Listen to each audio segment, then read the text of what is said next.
ኦኬ ጥያቄ እየጠየቅ ነው። ራዕይ መጽሐፍ ምዕራፍ 12 ላይ ያለው ክፍል ነው። ዘንዶ ማን ነው? ሴቲቱ ማን ናት? ዘንዶ የተባለው እንደ ፕሮቴስታንት አይነቱ ነው በየማስቡ። ኦኬ ምክንያቱም ዘንዶ ይቆጣል ይባላል። ፕሮቴስታንት ነው ወይስ እንደ ፕሮቴስታንት አይነቱ? በራሷ ላይ ነው 12 ከዋክብት በራሷ ላይ ያላት ነው ብሎ የሚለው። ስለዚህ ከዋክብቱ በራሷ ላይ መሆኑ ስልጣን ቅዱሳን ናቸው ብዬ አምናለሁ። እዚህ ላይ 12ቱ ከዋክብት ቅዱሳን እነዚህ ዘንዶ የተቆጣው ሴት ማላይ ነው ላልከው ሴቷ ድንግል ማርያም ናት። አገርም በስም ይሰየማል። ግን እዚህ ጋር ዘንዶ የተቆጣው ድንግል ማርያም ላይ አሁንም እየተቆጡ የጮሁ ያሉት እውነትን በሐሰት ለመክደን የሚፈልጉት እንደናንተ አይነቶቹ ከሃዲያኖች ናቸው። ምጥም ተይዛ ተጨንቃ ጮኸች ይላል። አሁን እንግዲህ ሰው ሲወልድ በባህሪው ይጨነቃል። ምጥ ሲይዘው እንደ ማርያም እንደዛ ሆናለች። ማርያም እንደዛ ተጨንቃ ጮኻለች። አቤቱ ጌታዬ፣ ይህንን እውቀት ግን ለምን ይዘህ እንደተደበቅ ነው በጣም የሚገርመኝ። እሺ እናቱና ልጇ በግብፅ ሳሉ እናትና ልጇ ተለያይተው ነበር። የት ነበር የሚኖሩት ነበር? እሷ ኮቲባ በሚባል ዳጊ ያቃታለችን ሴትዮ ኮቲባ የምትባል ሴትዮ አለች። ጠየቁን ብቻ መልሰኛ ቤዲ ማርያም በምጥ ነው የወለደችው። ስሙት ብቻ ከታች አይመልስልኝም። ማርያም በምጥ ነው የወለደችው ያለ ምጥ ነው የወለደችው? በምጥ ብትለይ ይቀበላለሁ ያለ ምጥ ብትለይ አይደለም። ምን መልስን ያልሰጠም እኔ ጥያቄ ብቻ ነው የምሰጠው። ሁለቱም ለኔ መልስ በምጥ ነው የወለደችው ወይስ ያለ ምጥ ነው የወለደችው ብላችሁ ታይቋቸው። አይ በምጥ ነው ብሎ ያን የራዕይ መጽሐፍ ምዕራፍ 12 ከተናገረ ታምረ ማርያም ታምረ 12 ላይ ያለ ምጥ ወለድኩ ብላ ትለዋለች።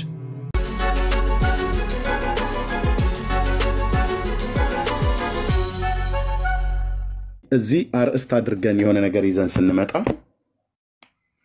ለአንተ ምንም ላይ መስል ይችላል ብራዘር። እዚህ ውስጥ ቢያንስ ከ5 እስከ 10 ሰው ለሚሆን ይሄ ጥያቄ የሆነበት የዚህ ጥያቄ መልስን የሚሹ በጣም ብዙዎች አሉ።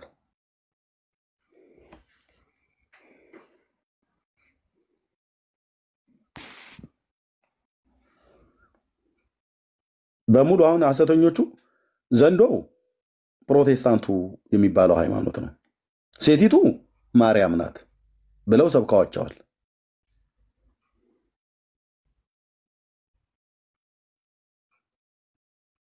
አያው አይደል? ዘንዶ ማን ነው ያሉት? ሴቲቱን የሚያሳድዳት ዘንዶ ማን ነው ብለውት ፕሮቴስታንት። ለምን? ይሄው ታያቸው ወገኖቼ፣ ይሄው አታማልድም ብለው ይላሉ።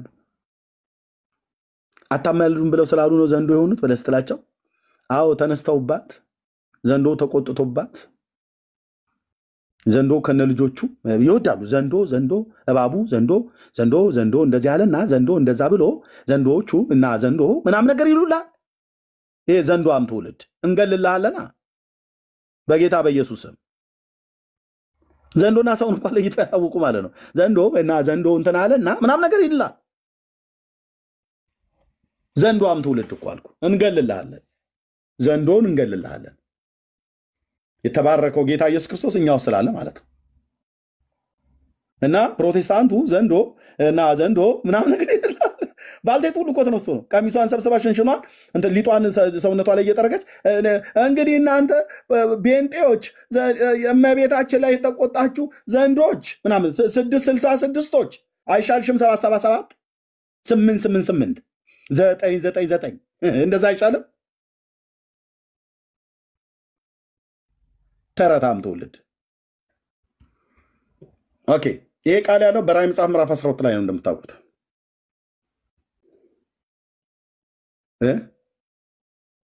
ራዕይ መጽሐፍ ምዕራፍ 12 ላይ ያለ ቃል ነው። ሴቲቱ ማናት? ዘንዶስ ማን ነው? የምታወሩ ኦርቶዶክሳውያን ካላችሁ ገብታችሁ ማውራት ትችላላችሁ። በመረጃ ወይ እውቀታችሁን ታሳያላችሁ ወይ ደግሞ አላዋቂነታችሁን ታሳያላችሁ ማለት ነው። እሺ ቴንክ ዩ። እንኳን ደህና መጣ ኮኔል፣ እንዴት ነህ? እግዚአብሔር ይመስገን። ከየት ቤተ እምነት ነው ወንድማችን? ከተዋህዶ። እንኳን ደህና መጣ። እንኳን ሰላም ቆያችሁኝ። ኦኬ ይህን ጥያቄ እየጠየቅ ነው። ራዕይ መጽሐፍ ምዕራፍ 12 ላይ ያለው ክፍል ነው። ዘንዶ ማን ነው? ሴቲቱ ማን ናት? በእናንተ ቤተ እምነት አንተ ያለ መረዳት ሲያስተምሩ የሰማሁ የራሴ መልከታ ነው። የቤተ ክርስቲያን አልወክልም። ኦኬ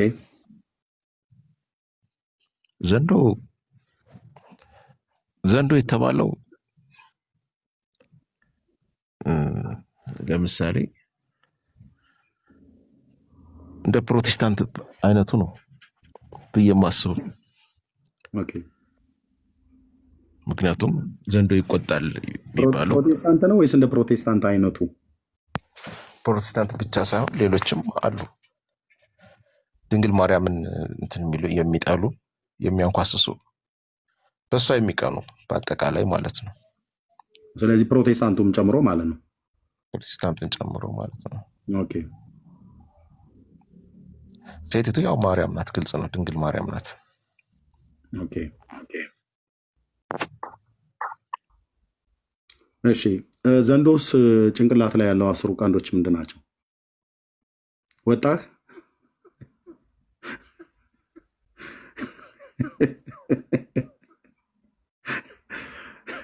This is Orthodox ይላል ኤርሚያስ። በተነው ኮኔ እኮ በቃ አሁን እዚህ መጽሐፍ ቅዱስ ስፍራ ላይ ጥያቄ የለብኝም። ይሄ ልጅ አሁን በተነው ተብራራለህ አይደለ? በደንብ ተመሰጠረልህ።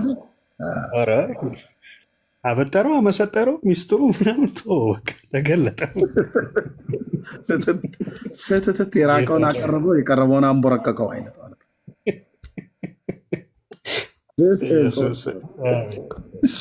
ገባችሁ አይደል? አትላት በደንብ ተረዳ። ዛሬ ይሄ ሚስጥር በደንብ ተገለጠላችሁ አይደል?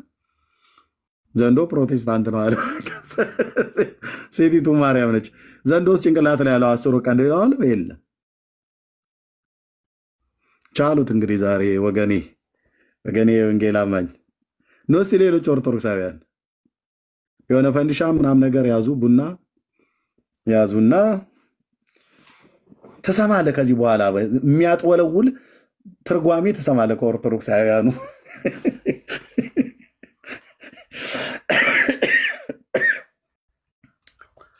እንዴ ፍጥነቱ እኮ አልኩ፣ ወዲያው ራሱ እኮ ነው የነካው ነው የወጣው። ላፍ አለ ዘንዶ ብያቸዋለሁና ሳይውጡኝ ልሽሽ ብሎ ነው መሰለኝ። አንተ ራሱ ጥያቄ ትጠይቃለህ። ራሱ ላይ ያለው 10 ቀንድ ሴቲቱ ላይ ያለው 12 ከዋክብት ያልከጠየቅ ችግር ይፈጥራል። እኔ ዛሬ እስከ ጥፍሩ ድረስ ነው የምጠይቃቸው። ዘንዶ ነው ሁሉ ቀን ዘንዶ ብለው ሊሞቱ ነው። ይተርጉሙልን፣ ይተዋወቃሉ። ውስጡን ለቄስ ብለዋል። ውስጡን ለቄስ ከሆነ ከላይ ነው እንዴ? ኖ ገቡ። ለኦርቶዶክሳን ሼር አድርጉላቸው ወገኖች። ዛሬ እንግዲህ ወገብ እንትን ትከሻን ሰፋ አድርግ ፔንቴ ወገኔ። ዘንዶ እናንተ ናችሁ እየተባለ እኛ ነን እየተባለ ነው። ቻው እንኳን አላለንም እኮ በቃ እዚህ ድረስ ነው እውቀት ያላለም። ላፍ ብሎ ወጣ።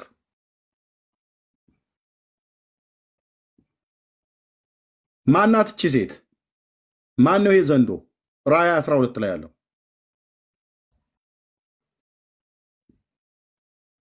ዳጊ ራእይ 12 ብሎ የሚለውን ጽፌልህ ነበር። ከታች ከቻልክ አድርግባት። ማናት ብሎ ከሚለው ጋር ራእይ 12 ብሎ የሚለውን ጻፍበት ዳጊ፣ ከሰማኝ ካለ ይህን አርዕስት በቋሚነት ፈልገዋለሁ። ማናት?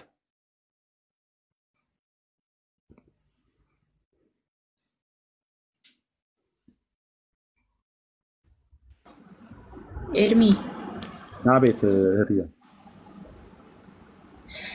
እኔ ጥያቄ የሆነብኝ ነገር ዘንዶ መናፍቃን ናቸው ካሉ እነሱ ለምንድን ነው ዘንዶ የሚወዱት? ያው ዘንዶ የሚባለውን ነገር ያው በክብር ነው የሚወዱት እና ብዙ አባቶቻቸውን በዘንዶ ተጠልጥለው እንደዚህ ወጥተው በዚህ ገብተው ዘንዶ ጸበል ጠበቀ ብዙ ታምር አለው እና በእነሱ ዘንድ የተከበረ ስፍራ አለው። ግን ለምንድን ነው ታዲያ መናፍቃን ያሉት? ዘንዶን ለምን በመናፍቃን መሰሉት? የቤተክርስቲያናቸውን የጸበል ሁሉ ጠባቂ እኮ ነው።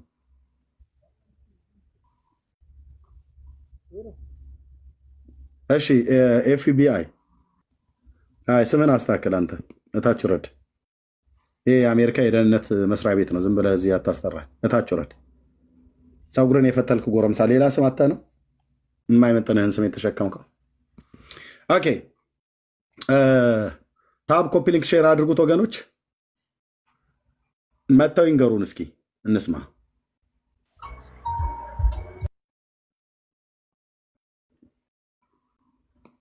ታብ ኮፒ ሊንክ ሼር አድርጉት። ታፕ ኮፒ ሊንክ ሼር አድርጉት።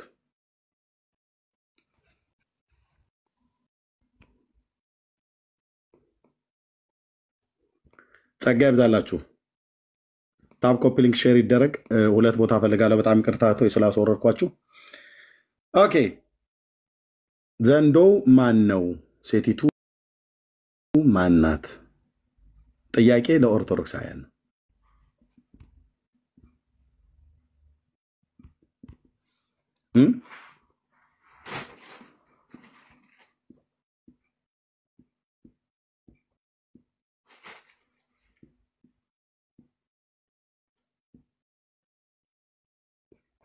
እሺ ሪፖስት አድርጉት፣ ሼርም አድርጉት። ሪፖስት ስታደርጉ አንዴ ብቻ አድርጉት ወገኖች። ሪፖስት ስታደርጉት አንድ ጊዜ ብቻ አድርጉት። ሁለቴ ካደረጋችሁት ሪሙቭ ያደርገዋል። እና እግዚአብሔርን እጅግ አድርገን እናመሰግናለን። ጸጋ ይብዛላችሁ። ኦርቶዶክሳውያን የሆናችሁ ላኩልን የምትነግሩን ነገር ካለ።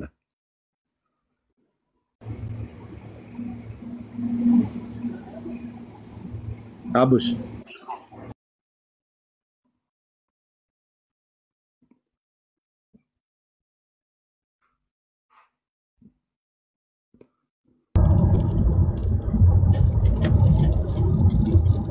እሺ ጌት እሺ ሰላም ነው።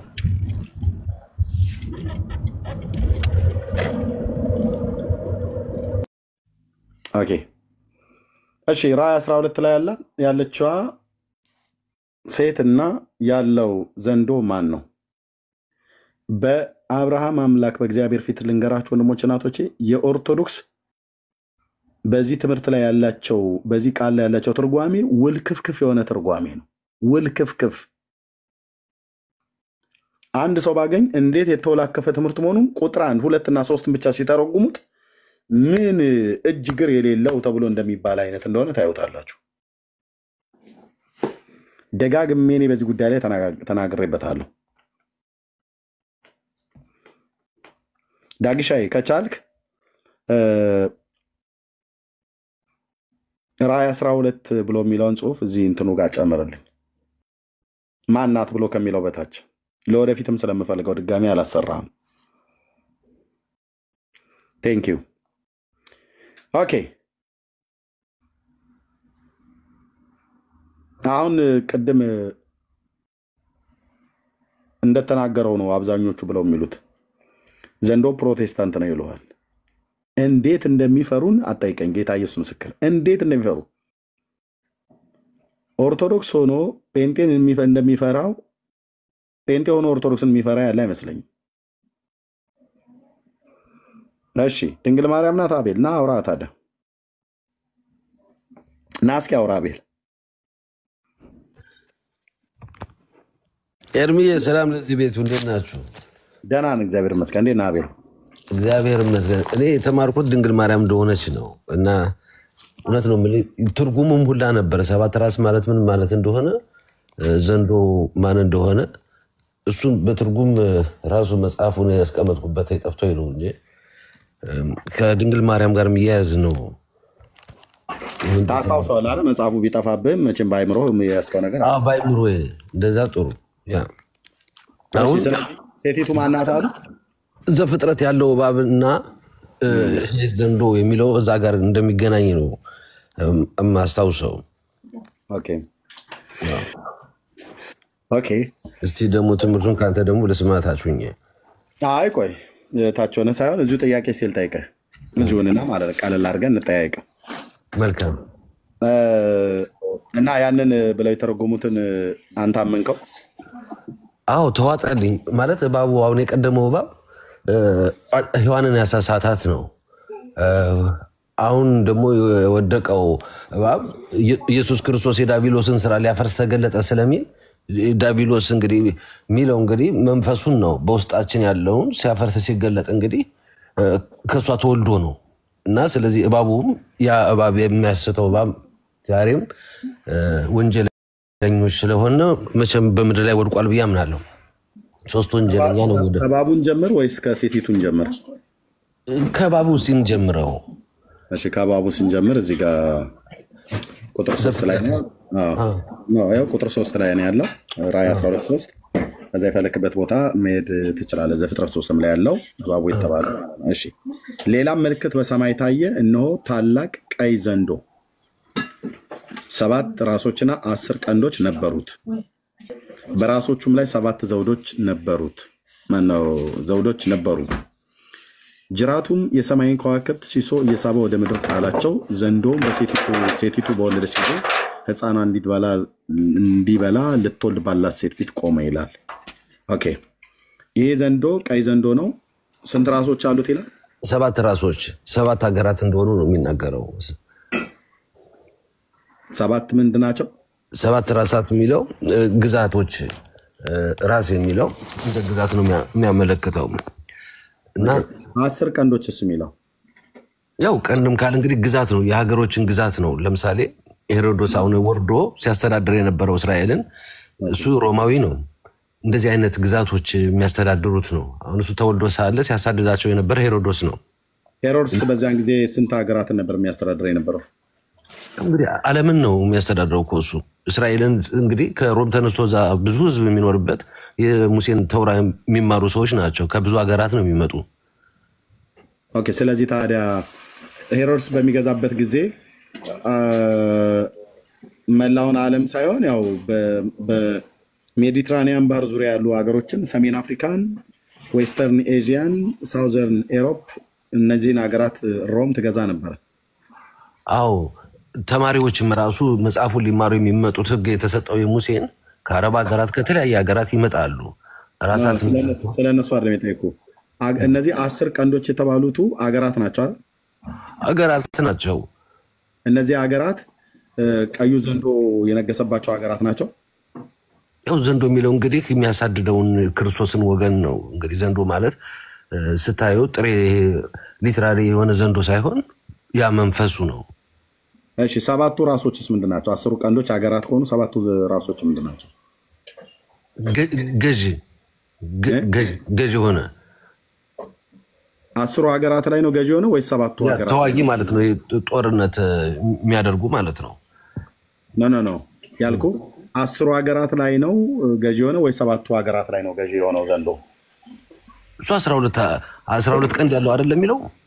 አይልም 10 ቀንድ ነው የሚለው። 10 ቀንድ ነው የሚለው። ኦኬ እንግዲህ አሁን እሱ ግዛትን ነው የሚያመልከው፣ ቀንዱ ደግሞ ተዋጊ መሆኑን ነው የሚያሳየው። እግዚአብሔርም ተዋጊ ነው። ዳቢሎስን ደግሞ ያው በሰው ዘንድ ላይ ሆኖ ዛሬ ደም አፋሳሹ ጥንት የተጣለው ዳቢሎስ ነው ስለሚለው የሚያዋጋ ያለም እሱም ነው። ኦኬ ልብ በል አቤል። መልካም አሁን እዚህ መጽሐፍ ልጀምር ነው። 10 ቀንዶች 10 ቀንዶች አገራት ናቸው ነው ያልከኝ አይደል? ቀንዱ ውጊያ ነው የሚዋጋ። 10 ቀንዶች ውጊያ ነው ይሄ? አዎ ጦርነት ነው። ውጊያ ጦርነት። እሺ 7ቱ ራሶች ግዛት ናቸው፣ ገዢዎች ምንድን ናቸው? 10 ራሶች ራስ ግዛት ነው። ግዛት ማለት አገራት ማለት ነው እንግዲህ የሚገዙ እንግዲህ አገራትን ነው የሚገዙ እንግዲህ። እሺ 7ቱስ ዘውዶች ነበሩ? ዘውድ ክብር ነው።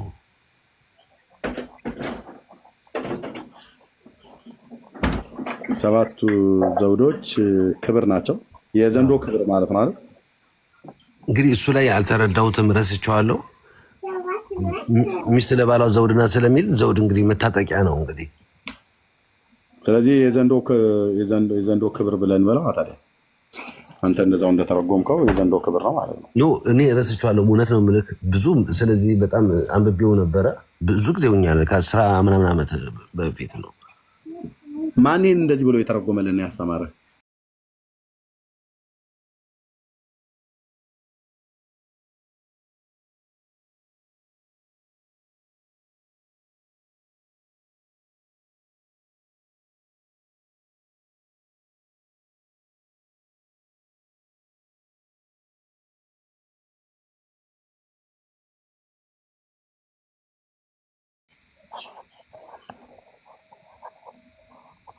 በዘርሽና በዘሩ መካከል የሚለው ከ3 ላይ ጋር ይገናኛል። ሴቲቱ 12 አክሊል አላት አይደል? 16800 ሰው ከበስተኋላ እየሰማ ነው። ሰላም ብያቸዋለሁ ወገኖች። ኦኬ ማርያም ናት። 12 አክሊል አላት ሴቲቱ። 12 አክሊሎች ምንድን ናቸው? ማን 12 ከዋክብት 12 ከዋክብት 12ቱ ከዋክብት ደግሞ በያዕቆብ 12ቱ የሚነግሱት እነሱ ናቸው መሰለኝ። 12ቱ ያዕቆብ ዘሮች ነገዶች አሉ አይደለ? 12 ከዋክብት በዙፋን ላይ የሚቀመጡት እሱን አስተካክለው እስቲ። 12 ከዋክብት የያዕቆብ ልጆች ናቸው። አዎ ሐዋርያቶችም ነው ይሏቸዋል። እነሱም ናቸው ይባላሉ። እንግዲህ የትኛውን የያዘው? ያው ከብሉይ ኪዳን ያዘው የያዕቆብ ልጆች። ኦኬ 12 አባቶች ማለት ነው። በራሷ ላይ ነበሩ ይላል። በራሷ ላይ መሆናቸውስ 12 ከዋክብት በራሷ ላይ ነው ያሉት። እንግዲህ እነዚህ ሰዎች ጻድቅ ናቸው። አሁን በ12ቱ የሚፈርዱትኝ እነሱ በራሷ ላይ መቀመጣቸው ምን ሊያደርጉ ነው? ራስ ፍርድ ነው። ራስ እንግዲህ ሊፈርዱባት ገዥም ነው፣ ቅን ፈራጅ ነው ጌታ ኢየሱስ ክርስቶስ። ስለዚህ ማርያም ጭንቅላት ላይ መቀመጣቸው ሊፈርዱባት ነው እያልከኝ ነው? ያው እንግዲህ ራስ ማለት እንግዲህ ስልጣን ነው፣ ፍርድም ነው። ስለዚህ በማርያም ላይ ሊፈርዱባት ነው ላይ የተቀመጡት በጭንቅላቷ ላይ ኖ እንደዛ አልተረጉመው። ለምን ብትለኝ እንግዲህ 12ቱ ኮከብ እንትን ነው እንግዲህ አሁን ለምሳሌ ኮከብን ስንሄድ በመጽሐፍ ቅዱስ የዳዊት ኮከብ የሚለው አለ አይደለም? ጥንት የተጣለው ዳቢሎስ ይላል ደግሞ በኢሳይያስ 14 ወይ 12 ላይ ነው። አንተ በልብ የምትሳብ የአጥቢያ ንጋት ኮከብ ወይ እያለ ስለሱ ዳቢሎስም ኮከብ ይናገራል። ስለዚህ 7 ሰገል የተመሩበት ኮከብ አለ። እንግዲህ ኮከብ የሚለው እንግዲህ ያው ብርሃናትን ለማመልከት ነው። ምልክት እና የትኛውን ያዘው ታዲያ? በራሷ ላይ ነው 12 ከዋክብት በራሷ ላይ ያላት ነው ብሎ የሚለው። ስለዚህ ከዋክብቱ በራሷ ላይ መሆኑ ስልጣን ቅዱሳን ናቸው ብዬ አምናለሁ። እዚህ ላይ 12ቱ ከዋክብት ቅዱሳን እነዚህ አሁን ያልኩህ እንትና ነገዶች ያዕቆብ እነሱ እኮ ይኸው እሱን ማጻፍኩት የያዕቆብ ልጆች ናቸው ብለን እዚህ ጻፍከኝ። 12 ከዋክብት ናቸው ብዬ ስለ ያዕቆብ ልጆች ናቸው አልከኝ። ምናልባት ሐዋርያቱን ጨምራቸው 12 ስለሆኑ እንደዛ ነው እንግዲህ። ሁለቱንም እረዳዋለሁ በአዲስ ኪዳን ስመጣ። ኦኬ 12ቱ ሐዋርያትም ናቸው ያው አንተ ስላልክ ማለት ነው። ኦኬ እሺ 12ቱ ሐዋርያት በራሷ ላይ ነበሩ ይላል። ለምንድን ነው በራሷ ላይ የሆኑት?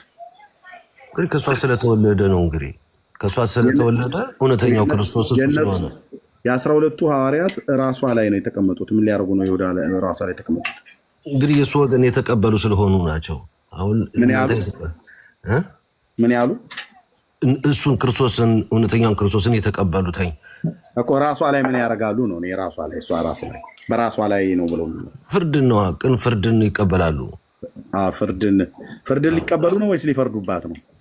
ነው ፍርድን የሚቀበሉ ነው እንጂ እሷ እኮ እንግዲህ ፈራጁን ነው የወለደችው። ሐዋርያቱ ፍርድን ሊቀበሉ ነው እንግዲህ ቅን ፍርድን የሚፈርዱ እነሱ ናቸው። እንግዲህ የእግዚአብሔር መንፈስ ይዘው ጸጋን ተቀብለው የሚሄዱ እነሱ ናቸው። እሷ ጭንቅላት ላይ መሆናቸው ለምንድን ነው እኮ የጠየቁት? ያው ቦታውን ነው ያዙት እኮ ወደ እሷ አይደለም የምትወስደው። አሁን ይሄን ነገር እንደ 12 ከዋክብት ያላት ሴት በራሷም ላይ 12 ከዋክብት ያላት ሴት አየው ነው እኮ ብሎ አየው ካለ እንግዲህ ጻድቃን ሰማዕታቶች ናቸው እነዚህ። ቃሉን ላሳይ ምን እንደሚል ይታያል። ታላቅ ምልክትም በሰማይ ታየ፣ ፀሐይን ተጎናጽፋ ጨረቃ ከእግሮቿ በታች ያላት በራሷም ላይ 12 የከዋክብት አክሊል የሆነላት አንዲት ሴት ነበር ይላል። በማን ላይ? በራሷም ላይ ነው። በራሷ ላይ 12 የከዋክብት አክሊል የሆነላት አንዲት ሴት ነበረች። እቺ ሴት ማርያም ነች ብለኸኛል። እዚህ ጋር ነግረኸኛል። ቲክ አድርጌልሃለሁ። ማርያም ብሎ የሚለው 12ቱ ከዋክብት 12ቱ የያዕቆብ ልጆች ናቸው ብለህንም አልከኝ። ቲክ አደረኩኝ። 12ቱ ሐዋርያት ናቸው ብለህ አልከኝ። ሌላ 12ም እንፈልጋለን መጽሐፍ ቅዱስ 12 ቁጥር ያለው ነገር ካለ እነሱም ሊሆኑ ይችላሉ። ይዶን ነው ምክንያቱም እዚህም የያዕቆብ ልጆች ናቸው እዚህም ሐዋርያት ናቸው ብለኛል። እኔ አሁን የፈለኩት በራሷ ላይ ነው ደግሞ የተቀመጡት። አይገርምህም? እነዚህ 12ቱ በራሷ ላይ በራሷም ላይ 12 የከዋክብት አክሊል የሆነላት እንግዲህ ጭንቅላቷ ላይ የተቀመጠው ማለት ነው። እንደዛ ሆኖ ነው ያያት። ሴቲቱ ማርያም ነች።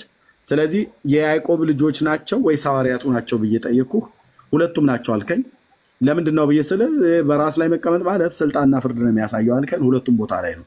እዚህ ደግሞ ሐዋርያቱ እንደውም ፍርድ ሊቀበሉ ነው አልከኝ። ፍርድ ሊቀበሉ ነው ወይስ ሊፈርዱ ነው? እሷ ላይ የተቀመጡት በራሷ ላይ የተቀመጡበት ሚስጥር ምንድን ነው? እንደዚህ ሲብራራ በጣም ደስ ይላል። አዎ እነዚህ እንግዲህ ቅዱሳን ናቸው። እነዚህ አሁን ያዕቆብ እንትኖችም ቅን የሚፈርዱ በ12ቱ ዙፋን ትፈርዳላችሁ ያላቸው እንደገና ሐዋርያቶችም ደግሞ በአዲስ ኪዳን ሳመጣውም እንደዛ ነው የምንረዳው። እኔ ስለረሳሁት ነው ኤርሚዬ፣ ግን ፐርሲስ ሁኝ አይደለም ማለት እርግጠኛ ሁኝ አይደለም። አሁን እያወራሁ ያለ እየተረዳሁትን ነው በትምህርት እንግዲህ 12 አክሊል የሚለው ቅዱሳን ናቸው። እሺ እርሷም ጸንሳ ነበር፣ ምጥም ተይዛ ልትወልድ ተጨንቃጮች ይላል። አዎ የሰው ልጅ እንግዲህ አሁን ምጥን አበዛለሁ ብሏል። ዘፍጥረት 3 ጭንቀትሽን አበዛለሁ ይላት ነበር ለሔዋን እና አሁን እንግዲህ ሴት ልጅ በተፈጥሯ ትጨነቃለች፣ ምጥ ይዛታል። ይሄ ታዲያ ለማን ነው? ለማርያም ነው አይደል ተጨንቃጮች ብሎ የሚለው? ታዲያ ማርያም ተጨንቃጮሃለች ልትወልድ ስትል እንግዲህ መጽሐፉ እዛ ላይ አይደለም የምረዳው ነው። እንግዲህ ይሄው እዚህ ጋር እኮ ምጥም ተይዛ ተጨንቃ ጮኸች ይላል። አሁን እንግዲህ ሰው ሲወልድ በባህሪው ይጨነቃል። ምጥ ሲይዘው እንደ ማርያም እንደዛውናለች።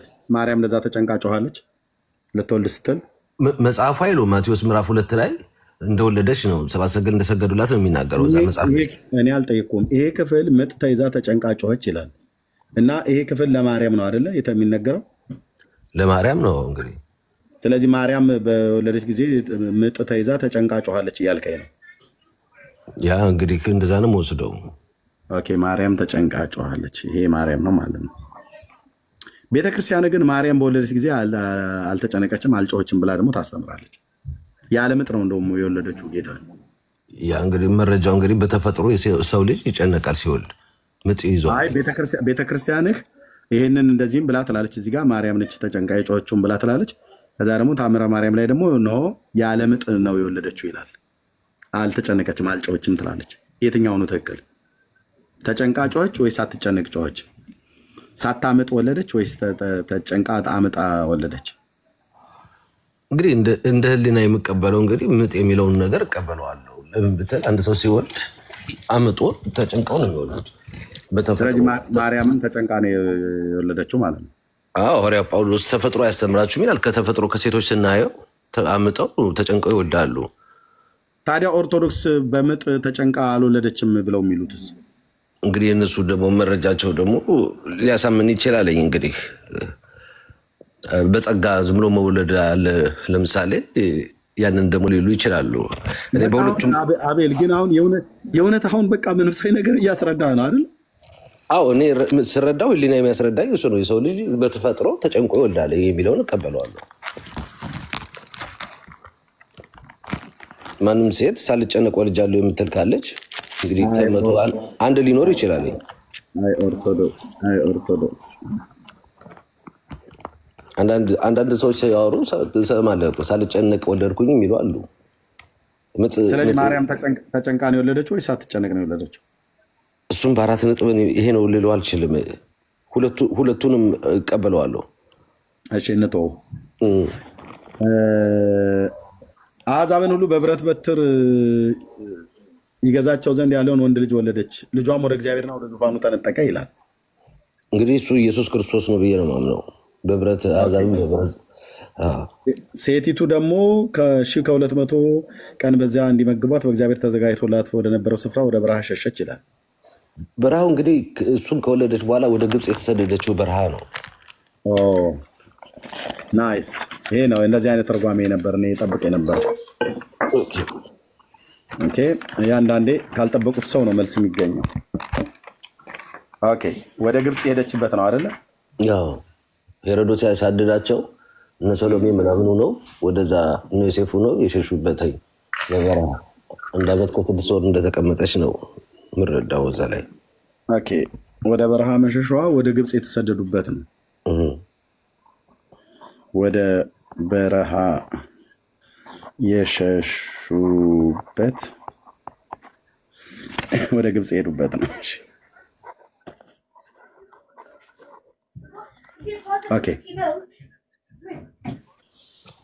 ኦኬ ማርያምና ኢየሱስ ወደ ግብፅ ሲሸሹ አብረው ነው አይደል የሄዱት? አዎ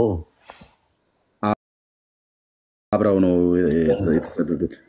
ማርያም ሄደች አሸዋ ለአሸዋ ማንን ይዛ? ኢየሱስ ክርስቶስን ይዛ የሚባል መዝሙርም ነበር እኮ አታስታውሰው? አብረው ተሰደዱ አይደል? እሺ እዚህ ጋር ግን ልጇ ወደ እግዚአብሔርና ወደ ዙፋኑ ተነጠቀ ይላል። ሴቲቱ ደግሞ ለብቻዋ ነው የሸሸችው። ተነጣጥለዋል። እንዴት እናደርገው ይሄን?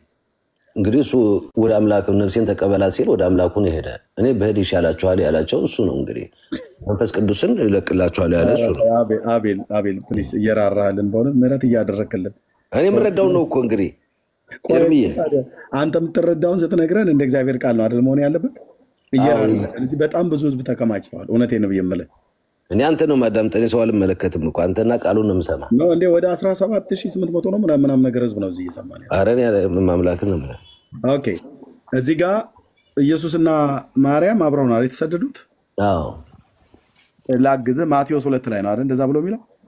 ማቴዎስ 2 ላይ ያው 3 ህፃናት የታረዱበት ጊዜ ያኔ ህፃኑና እናቱን ይዘህ ነው አይደል ብሎ የሚለው። ህፃኑንና እናቱን ከሁለቱን ይዞ ነው ወደ ግብፅ የገባው ማለት ነው። አልተነጣጠሉም ማለት እዚህ ጋር ግን ልጇም ወደ እግዚአብሔርና ወደ ዙፋኑ ተነጠቀ ይላል። መነጠቅ ማለት በአካል መወሰድ ማለት ነው አይደል? ወደ ሰማይ ማረግ ማለት ነው። እሺ ሴቲቱ ደግሞ 1260 ቀን በዛ እንዲመግቧት እግዚአብሔር ተዘጋጅቶላት ወደ ነበረው ስፍራ ወደ በረሃ ሸሸች ይላል። ተነጣጥለዋል? ተለያይተዋል ወይስ በአንድነት ነው እዚህ ጋር የሄዱት? እዚህ ላይ ተነጣጥለዋል። የተነጣጠሉት እንዴት ነው እንግዲህ? ኢየሱስ ካደገ ከተጠመቀ በኋላ ሞቶ ከተነሳ በኋላ ያለውን ነገር ነው እዚህ ላይ የምንረዳው። ራእይ 12 ቁጥር 5 እስከ 6 ድረስ ባለው ላይ ሴቲቱና ልጇና ሴቲቱ ተነጣጥለዋል አይደል? አዎ ቃሉ እንደሚለው እሱም ወደ እግዚአብሔር ሄደ የሚለው እንግዲህ ወደ ዙፋኑ በአባቱ ቀኝ እንደተቀመጠ ነው መሄዱ። ያንን ነው የሚያመለክተው። ተለያይተዋል። እሺ ታዲያ በማቴዎስ ወንጌል መጽሐፍ ምዕራፍ 2 ላይ እናትና ልጁ ወደ ግብፅ እንዲገቡ በመልአኩ በኩል ለዮሴፍ ተነግሮት ይዞ ሄደ። ለዚህ ደግሞ ራዕይ መጽሐፍ ምዕራፍ 12 ቁጥር 5 እና 6 ልጇና ሴቲቱ ተለያይተው ነው የሄዱት። ይሄ እኮ ራዕይ እኮ ነው አሁን የታየው። ልጇ ወደ ዙፋኑ ነው ሄደው፣ ወደ ዙፋኑ በአባቱ ቀኝ ወደ ሰማይ ነው። ሴቲቱ ደግሞ ወደ በረሃ ነው የሸሸችው። እሷ ደግሞ ወደዚህ ቀርታለች። እንግዲህ 62 ዓመት ላይ በምድር ላይ ኖረችው። 64 ነው 62 ነው። ወደ በረሃ ነው። ከበረሃ በኋላ ያለውን ነው እኮ ራእዩ እየነገረ ያለ መጨረሻው እዚህ። አሁን እዚህ ጋር ምንድን ነው ያልከኝ? ይሄን ሴቲቱ ተዘጋጅቶላት ወደ ነበረው ወደ ስፍራ ወደ በረሃ ሸሸች ብዬ ስልህ ይሄ በረሃ ግብፅ ነው ብለኸኛል አይደል? ግብፅ በረሃ ነው። ልጇ እኮ ግን እዚህ ጋር ወደ እግዚአብሔርና ወደ ዙፋኑ ተነጥቋል። ቀጣዩ ነው እንግዲህ አሁን ከዛ በኋላ ያለው ነገር ነው የሚያመለክተው። እዚህ ጋር ልጇና ልብ በል ልጇ ወደ እግዚአብሔርና ወደ ዙፋኑ ተነጥቋል። ሴቲቱና ልጇ እዚህ ጋር ተለያይተዋል? አልተለያዩም? ተለያይተዋል። ታዲያ ይህንን 2660 ቀን በዛ እንዲመግቧት በእግዚአብሔር ተዘጋጅቶላት ወደ ነበረው ስፍራ ወደ በረሃ ሸሸች ብሎ የሚለው እንዴት የግብፅ ስደት ነው ብለህ ይህንን ተረጎምከው አንተ? እንግዲህ በረሃ እሱ ነው፣ ወደ ግብፅ ነው። ሌላ በረሃ የሄዱበት የለም። ስለዚህ ወደ በረሃ ስትሄድ ከልጇ ጋር ነው አይደለ የሄደችው? ማቴዎስ 2 ላይ እንደዛ ይላል። እዚህ ጋር ደግሞ ተለያይተዋላ። ልጇ ወደ ዙፋኑ፣ እሷ ወደ በረሃ ነው የሸሸችው። ቀጣዩ ነው ፍጻሜው እኮ ነው የተለያዩበት። የምን ቀጣይ? ወደ ግብፅ ሲሄዱ ይሄ ወደ ግብፅ ሲገቡ የሚናገርበት ክፍል ነው አይደል የሚናገረው? ልብ በሉ ወንድሞች፣ ወደ ግብፅ ሲገቡ ሴቲቱ ከልጇ ጋር ነበር አይደል የገቡት? የት? ማቴዎስ ወንጌል መጽሐፍ ምዕራፍ 2። እዚህ ደግሞ ራዕይ መጽሐፍ ምዕራፍ 12 ቁጥር 6 ላይ ሴቲቱና ልጇ ተለያይተዋል? አልተለያዩም? ተለያይተዋል። ታዲያ እንዴት ወደ ግብፅ የገባችበት ነው ብለህ ትለኛለህ? ታዲያ ከሄዱ በኋላ እኮ መለያየት አለ እኮ፣ አንድ ላይ ነው ግብፅ ሀገር ሳሉ። ታዲያ እንግዲህ ከአሁን እሱ የእሱና የእሷ አኗኗር እንግዲህ እሺ በቃ አሁን ገባኝ። በግብፅ ሳሉ ግሩም ነው። ኦርቶዶክስ በጣም ምርጥ ትውልድ ነው እያፈራች ያለችው። በግብፅ ሳሉ ወንድማችን እንደነገረን ቤተክርስቲያን እንዳስተማረችው እናትና ልጁ ተለያይተው ነበር እያለ ነው። አዎ ከሷ ላይም ጠፍቶ ነበር እኮ ግብፅ ሀገር አይደል? እንግዲህ ከዛ ነው የሚሆነው። እንግዲህ ግብፅና እስራኤል የዛው ቅርብ ነው እኮ። አቤቱ ጌታዬ፣ ይህንን እውቀት ግን ለምን ይዘህ እንደተደበቅ ነው በጣም የሚገርመኝ። እሺ እናትና ልጇ በግብፅ ሳሉ እናትና ልጇ ተለያይተው ነበር። የት ነበር የሚኖሩት ነበር? እሷ ኮቲባ በሚባል ዳጊ ያውቃታለችን ሴትዮ፣ ኮቲባ የምትባል ሴትዮ አለች። ታውቃታለህ? ኖ አላወኳትም። በግብፅ ሀገር ያለች ወይዘሮ ኮቲባ የምትባላለች። ታምረ ማርያም ላይ ትጸፋል። ዳጊ በቅርበት ያውቃታል ይመስለኛል። ብዙ ጊዜ ሲያነሳ ትሰማለህ። እሺ የፈርዖን ዘር ናት። ኧረ ዳጊ ይናገር። አይ ቲንክ ኢትዮጵያዊቱ ማለት ግብፅ ሀገር ነው የሄደችው። ለስራ ትሄድ ተቀጥራ ለምን እንደሆነ ብቻ አይደለም። ቆይ በግብፅ ሳሉ እናቱና ልጇ ተለያይተው ልጇ የት ቤት ነበር የሚኖረው የነበረው? እናቲቱ የት ነበር የምትኖረው የነበረው? ከታምረ ማርያም ላይ እኮ ጠፍቶባት ነበረ እኮ አይደለም? ግብፅ ሀገርም ሳለ ጠፍቶባት ነበር። እንግዲህ ተለያዩ የሚለው መለያየቱን እዛ ላይ እኔ የምረዳው ግን መለያየቱ የእሱን እርገት ነው የማየው። መለያየቱ በግብፅ ሳሉ ማለት ነው። መለያየቱ ጠፍቶባት ነበር አይደል? ግብፅ ላይ እንግዲህ ከዛ ላይ ፐርሲስ እርግጠኛ ሆኜ ከዛ ላይ ባልለውም የእሱ ማድረግ ነው የሚያሳየኝ። የእሱ ላይ ለምን ብትል ወደ አባቱ ተነጠቀ ካለ ከእሱ መነጠቅ እንግዲህ እንዲህ እንዳዩት እንዲህ ይመጣል ይላል አይደል? በሐዋርያ ሥራ ላይ ምዕራፍ 1 ላይ እኮ በግብፅ ሳሉ ነው የተነጠቀው። ኖ አይደለም፣ ካደገ በኋላ ከተጠመቀ በኋላ ያለውን ነገር ጊዜ ያለው እኮ እዛ ላይ። እኔ እኮ ወገኖች አሁን እኔ የት ነው መሄድ ያለብኝ? ወንድሞች እናቶች አብረን እንግዲህ በሁሉ ስፍራ መገኘት አለብህ በአንድ ጊዜ። በግብፅም፣ በኢየሩሳሌምም፣ በናዝሬትም፣ ኢትዮጵያም እንደዚሁ በተለያዩ አህጉራትና ሀገራቶች ውስጥ በአንድ ጊዜ ፕሬዘንት ካልሆንክ ወይኔ አይቻልም። ና ላይ ልትበጠብጠው እኮ ነው አቤል። ምኑን ከምን ጻፍኩ? ምኑን ከምን ላድርገው? ነው እኮ ኤርምዬ ራእይ ስለሆነ አሁን ለምሳሌ አንድ ራእይ ታያለህ። ለምሳሌ ስታይ አንድን ነገር ከአንድ ቦታ ብቻ ያሳይም፣ ከዛ ቦታ ሌላ ቦታ ለቀን እንደምትሄድ ያሳያል።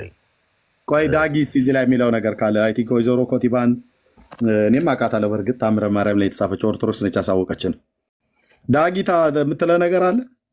እዚህ ግብፅ ሀገር ሳሉ ተለያይተው ነበር እያለ ነው። እዚህ ጋር መለያየታቸው ግብፅ ሀገር ሳሉ ነው ብሎ እያለ ነው። የምትችል ከሆነ ማለት ነው 5 ሚኒት። እሺ ቢኒያው እራት ልብላ። እኔ አቤል በዚህ አይነት የሚለቀኝ አይመስለኝም። እራት ልብላ። የሆነ ትንሽ መጎዝጎዝ ያለብኝ ይመስለኛል። እንዲህ አይነት ድንቅ መገለጥ ካልበላው አልችለው። ቢኒ ግብፅ እኔ እኮ አሁን ግብፅ እያሉ ተለያዩ የሚለው ምኑ ነው ያልገባህ ኤርሚያስ? እኔ እኮ አንተ እኮ ማይገባ ነገር ምንድን ነው ያልገባህ? እዚህ ጋር ግልጥ ነው።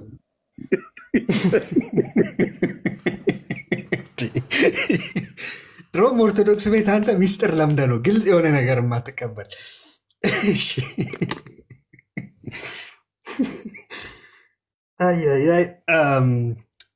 አቤሎ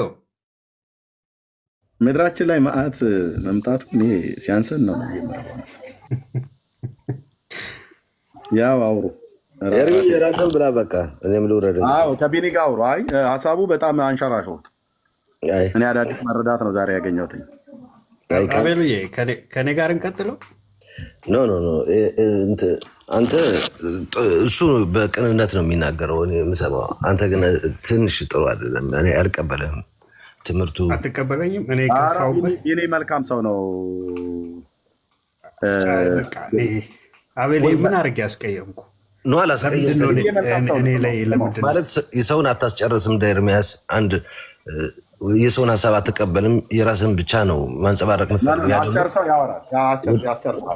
ችግር የለውም። እሺ እኔ አንተ የፈለግከውን ሰዓት ልስጥህና አውራ። መጀመሪያ ጥያቄ ግን ስጠይቅህ ትመልስልኛለህ። ኖ ሌላ ጊዜ ይቻላል ወይ ዳጊ ወይ አንድ እንጂ ወይ ከ5 ደቂቃ በኋላ ዳጊ ይችላል ግን ቁጭ በል 5 ደቂቃ በኋላ ዳጊ ስለሚኖር በቃ ቁጭ በልና እኔ አንዳንዴ ማስቸግረው ነገር አለ እውነት ነው ኧረ ቆይ እንደ ኤርሚን ልብላ አንተ ደግሞ ብላሽ ኤርሚ ሲመጣ ልበላ ነው አትልም ለምንድን ነው ግን በእኔ የምታስበው ቡና ይጠጣ አይ እውነት ነው የምናገር ማምላክን ነው የምልህ እኔ አልዋሽም እኔ እወድሃለሁ በክርስቶስ ፍቅር ግን ምን አለ መሰለህ አንድ ሰው እኔ ከሙስሊሞች ጋር ዲስከሽን አድርጌ አውቃለሁ እና ዋሂድ ጋር ዋሂድን ደግሞ ወደ ክርስትና ዳጊ ትነግርሃለች ዕብራዊ ስትመጣ እኛን ያመጣ ነው የነበረ ዋሂድን በዲሲፕሊን ባለው ነገር የምንነጋገረው መጽሐፍን ይዘህ መጽሐፍ ቅዱስ ምን ይላል በሚል መረጃ ነው የምንነጋገረው ቁርአን ምን ይላል አቤል ያን ነገር ልንገርህ ፎር ኤግዛምፕል ነው የምነግርህ እንደ ቢንዬ ዲሲፕሊን ያለው ሰው የለም እውነቱን ልንገርህ ጌታዬ ኢየሱስ ምስክር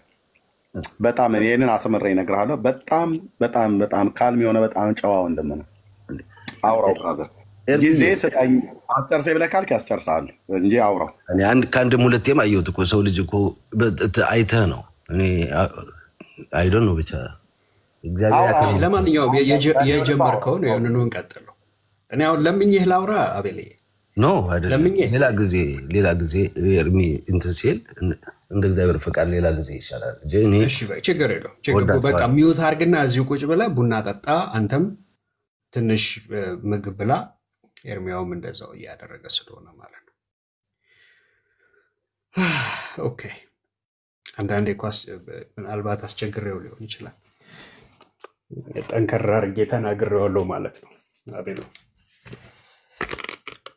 እሺ ሌላ ኦርቶዶክሳዊ ካለ ይምጣና በግብጽ ይኖር የነበረውን ከእናቱ ተለይቶ የኖር የነበረውንም ኢየሱስ በዛውም ማወቅ ስለፈለግን እዚህ ላይ ትንሽ ቦርቀቅ አድርጎ አልምቶ አስፍቶ የሚነግረን ካለ ሌላ ኦርቶዶክሳዊ ካለ ብቅ ይበል እና አስረዱን እኛ አሁን ዘንዶ በተለይ ያሳደዳትን ዘንዶ ራሱ ማን ነው የሚለውን ሴቲቱ በዘንዶ የተሰደደችው ሴት ማናት የሚለውንም እስቲ እንደው እባካችሁን አሳውቁን ስለ ጌታ ፍቅር እንለምናችኋለን ኦርቶዶክሳዊ ካለ አሁንም ይላክልን አቤል ሪጀክት አድርጎኛል እኔን ዛሬ ከፍቶኛል ያው ችግር የለውም አቤል እንደዚህ ይከፋብ እንትን ይበረታብኛል ብዬ ባላሰብኩበት ዘመን ጌታ ሆይ እሺ አይ የዚህ ዘንዶ ጉዳይ ዛሬ ዓለም ሊያጫርስ ነው አቤሎ ቅድም እሺ ችግር የለውም አታውራኝ ግን ቅድም ፕሮቴስታንቶች ናቸው ባለው ወንድም ስትስማማለህ አቤሎ እየሰማኝ ከሆነ ዘንዶ ማለት ፕሮቴስታንት ነው ያለው ኖ እሱን አልቀበለውም ለምን የሰው ልጅ ምን አለ መሰለህ ዘንዶ ማለት እንግዲህ ክፋትን የሚናገር ክርስቶስን መንገድ የሚያሳድድ እንደዚህ አይነት ነገር ነው ዘንዶ ሊለው የሚችለው ባህሪን ነው የሚገልጸው የሰው ልጅ እና ወደ ሰው ልጅ እርኩስ መንፈስ የተያዘ ልካውን ለምሳሌ ዳቢሎስ ጥንት የተጣለው ዳቢሎስ ይላል እንግዲህ ወደ ምድር የተጣለው ስለዚህ ዳቢሎስ ማለት ደግሞ ተንኮለኛ ማለት ነው እንግዲህ የሐሰት አባት የሐሰት እንትን ነው ስለዚህ ገሌ ናቸው ብሎ ወደ አንድ እምነት ማምጣት ክርስቶስን የሚቀበሉን ሰው እንደዛ ማለት ጥሩ አይደለም ክርስቶስ ጌታ ነው ብለው ያምናሉ ጌትነቱ የጌቶች ጌቶች የአማልክት አምላክ የነገስታት ንጉስ ብለው የሚያምኑ ሰዎችን እንደዛ ብሎ መለጠፍ ጥሩ አይደለም ህዝቤ እውቀት ከማጣ ጠፋ ይላለኝና ቃሉ እንደሚለው መህር ነው እንጂ ገሌ ነው ብሎ መለጠፉ ጥሩ አይደለም ወደ ጽድቅ መንገድ ማያመጣ ስለዚህ አትስማማም አልቀበለውም ጴንጤ ነው ያለ ዘንዶ ጴንጤ ነው ያለውን አትስማማው አልስማማም አክስቶቼ ሁላ ጴንጤዎች አሉ ደጋጎች በጣም ማቃቸው በፊት እኔ ልጅ እያለሁ ልጁ እንደዛ ያለበት እኮ ምክንያት እናንተ ድንግል ማርያምን ስለምትቃወሙ የእርሷ ተቃዋሚዎች ናችሁ ስለዚህ ዘንዶም ያሳደደው ሴቲቱን ነው እናንተ የምታሳድዱት ሴቲቱን እኮ ነው ያለው ሰውየው ድንግል ማርያምን እናንተም እኮ አትቃወሟትም እኮ ታምናላችሁ የአምላክ እናት ናችሁ ብላችሁ ታምናላችሁ እኮ ያረዳደ ችግር ነው የሰው ልጅ ንቃተ ህሊናው እንግዲህ አታማልድም ብላችሁ ታምናላችሁ እኛ ደግሞ ታማልዳለች ብለን እናምናለን ልዩነታችን ይሄ ብቻ ነው መብታችሁ ነው። እንግዲህ ምልጃን ለሰው ልጅ ሰጧል ክርስቶስን አማላጅ አልለው ማን ራሴ ለምን የማማለድን ስራ በእኛ ላይ ካኖረ የሰው ልጅ ሊያማልድ የሚችል እንጂ እሱ አንድ ጊዜ አማልዶ ሄዷል ብዬ ነው የማምነው። ሁለተኛ የመጣ ያማልደኝም ያማልዳል ብሎ ለኔ እንደራሴ እንደ ስድብ ነው ማየው። አማላጅ ነው ኢየሱስ ብዬ አላምንም። እንደ ስድብ የሰደብኩት ነው ያለው የሚሰማኝ። ለምን እንደ ድሮ ዘንዶ ግን ያሳደዳት ሴት ድንግል ማርያም ናት አንተ ብለህ ታምናለህ? ዘንዶ የሚለው እንግዲህ አሁን ሄሮዶስ ራሱ ዘንዶ ነው እኮ ዘንዶ ሄሮዶስን ነው ማየው። እዛ ላይ ያሳደዳትኝ እሱ ነው በወቅቱ እሱ ሲያሳድዳቸው ማርያም ናት። ግን ዘንዶ ያሳደዳት ማርያም ናት። አዎ እንደዛ ብዬ ነው የማምነው። ለምን በሴቲቱና በሴቷ መካከል ጠላትነትን አመጣለሁ ስላለ ያ ዘንዶ ደግሞ ያገኘህ ሽኮናን የሚነድፍ እሱ እስከሆነ ድረስ ጥንት የተጣለው ዘንዶ እሱ ከሆነ አሁን ደግሞ የቀደመው እባብ ደግሞ ይሄ ወደ ምድር የመጣው ደግሞ እንግዲህ ሰው ልጅ የሚያሳድድ በቃ የሰው ልጅ የሚያርድ የሚያሰቃይ እንደዚህ አይነት ነገር ዘንዶ ነው የምትለው። ሰውን በየአደባባዩ ላይ አንገት ሰቅሎ የሚያርደው ይሄ ዘንዶ ነው የምትለው። ይሄን እምነት ካልተቀበልክ እያሉ የሚያርዱ ብዙዎች አሉ። እነዚህ ናቸው ዘንዶ የምላቸው። እግዚአብሔር የፈጠረውን በአምሳሉ ማርያም ናት ለማለት አሁን ቅድም ስታወሩ እየሰማሁ ነበር። አሁን ማርያም ናት ስትል ለምሳሌ እቺ ዘንዶ የሚያሳድዳት ሴት ፀሐይን ተጎናጽፋ ጨረቃም ከእግሯ በታች ነበሩ። ከዛ ደግሞ 12 አክሊሎች ነበሯት ይላልና ፀሐይ ጨረቃ የተባሉ 12ቱ አክሊሎች ምንድን ናቸው? አበሉ ፀሐይ ክርስቶስ ነው። እሱ የዓለም ብርሃን ነው። ጨረቃውስ? ጨረቃ እንግዲህ ቅዱሳን ናቸው። 12ቱ ከዋክብት የሚላቸው ጨረቃ እነዚህ ቅዱሳን ናቸው። ቅዱሳን ሰማዕታት ጨረቃውም ቅዱሳን ከዛ 12ቱም ከዋክብቶች በራሷ ላይ ያሉ እንደ ዘውድ ያሉት እነሱም ቅዱሳን ናቸው። አዎ ቅዱሳን ናቸው። እንግዲህ አክሊልን የሚጎናጸፉ የጽድቅን አክሊል የሚቀበሉ እነሱ ናቸው። እንግዲህ ግን እኮ ጨረቃዋ ከእግሯ ስር ነው ያለው። እነሱ ቅዱሳን ናቸው። ታች ነው ከሴቶቹ ራሷ ላይ ያሉትም ቅዱሳን ናቸው ከዋክብቶቹ 12ቱ። አዎ አሁን እነዚህ ሰማዕታት የሆኑት ቅዱሳንና እንደገና ደግሞ ከላይ ደግሞ አሁን ለምሳሌ ያህል በነገዶቹ የነበሩት ያዕቆብ ነገዶች እነሱ በዛን ዘመን በብሉይ ኪዳን ያላቸው እነሱን ለመጥቀስ ይሆናል ብዬ ነው የምረዳው። አዎ ግን ቅዱሳን ናቸው ካልከኝ አሁን ብዙ ቅዱሳን ነው የሚሆኑት አይደል? 12 እኮ ናቸው ከዋክብቶቹ። 12 ከዋክብት ነው የሚለው 12 ስለሆነ 12ቱ እንደማን ማን የሚባሉ ቅዱሳን ይሆኑ? መጽሐፍት እኮ ብዙ ጊዜ ርቅ ያለው በጣም የሚገርም ነገር። ቆይ ሲልየው እስኪ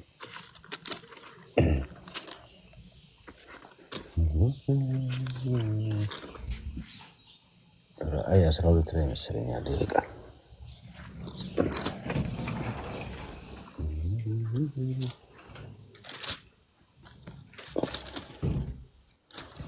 ኦኬ ታላቅ ምልክት በሰማይ ታየ። ፀሐይን የተጎናጸፈች ጨረቃን ከእግሮቿ በታች የተጫናት በራሷም ላይ 12 ከዋክብት ያሉባትን አክሊል 12 ከዋክብት እንግዲህ አክሊል ነው የተቀዳጀች። እንግዲህ አክሊል እንግዲህ የክብር አክሊል ነው። እንግዲህ ይህን ማየው አክሊል ይላለኝ እዚህ ላይ የተቀዳጀች አንዲት ሴት ነበረች። የሴቲቱ ጸንሳ ነበረች፣ ለመውለድም ምጥ ተይዛ ትጮህ ነበረች። ሌላ ምልክትም በሰማይ ታየ። እነሆ ታላቅ ቀይ ዘንዶ 7 ራሶች 10 ቀንዶች ነበሩት። በራሱም ላይ 7 ዘውዶች ነበሩት። በጅራቱ እሱ ስለ ዘንዶ ነው። ቆይ ስለ ዘንዶ እናወራለን። መጀመሪያ ሴቲቱ እናወራ በደንብና ዘንዶ ማን ነው የሚለውን እናወራዋለን። አሁን ሴቲቱ 12 ከዋክብት በራሷ ላይ አሉ። ገብቷል? እነኛ 12ቱ ከዋክብቶች ማን ይሆኑ? እንግዲህ ይሄ አክሊል የተሰጣተኝ እንግዲህ 12ቱ እንግዲህ ያዕቆብ ነገር ጸዲ ከታች መልስ እየሰጠች ነው። በሷ አረኔ ሰው ላይ ምን የራሴ ነው ሐዋርያት ናቸው ትላለች። እኮ ሐዋርያትም ሊሆኑም ይችላሉ። እኔ ግን ነገዶችን ነው የማየው። ከዛ ያዕቆብ ነገዶች 12ቱ ነገዶች ክብር ያላቸው ያዕቆብ ነገዶች እግዚአብሔር የመረጣቸው እነሱ ናቸው። እንግዲህ ክብር ያላቸው አክሊል ያላቸው በዙፋን ላይ ሆነው መፍረድ የሚችሉት እነሱ ናቸው። ሰማይ ላይ ነው ብለው እንግዲህ አሁን የተጎናጸፈችው ፀሐይ ኢየሱስ ነው ብለህናል አይደል? አዎ ፀሐይ እሱ ነው እንግዲህ እሱ ነው ብለው እንትን ጨረቃ ደግሞ ቅዱሳን ናቸው ብለህናል። ቅዱሳን ነው። በጣም ጥሩ። 12ቱ ከዋክብቶች የእስራኤል 12ቱ ነገዶች ናቸው ብለህናል ወይንስ ሌላ? እነሱም ቅዱሳን ናቸው ብለኸኛል፣ ግን ደግሞ ነገዶች ናቸው አልከኝ። አሁን ቅዱሳን የሆኑ አባቶችን እጠይቃለሁ እዚህ ላይ እንግዲህ አሁን እጠይቃለሁ። ለእኔም እንትን ነው እረስቸዋለሁ። እውነት ነው የምልህ ከ10 ምናምን ዓመት በኋላ ነው ተመልሼ የማየው ራእይን። እሺ እስቲ ቆይ አንድ ቦታ ክፈትልኝ። እዛው 12 ላይ ነው ያለው። ከፍቼልህ ቆይ ችግር የለውም። ሌላ ቦታ እኔ ልውሰድህና እስቲ ያንንም ኢየሱስ እንደሆነ ትነግረኝ ከሆነ ብዬ ነው። የት ላይ? ለምሳሌ አሁን ዘፍጥረት 37 ላይ ክፈትልኝ። ኦኬ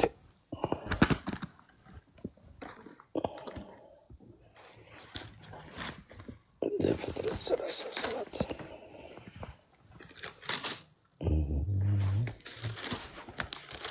ዘፍጥረት 37 ዮሴፍ ከቁጥር 9 ጀምረውና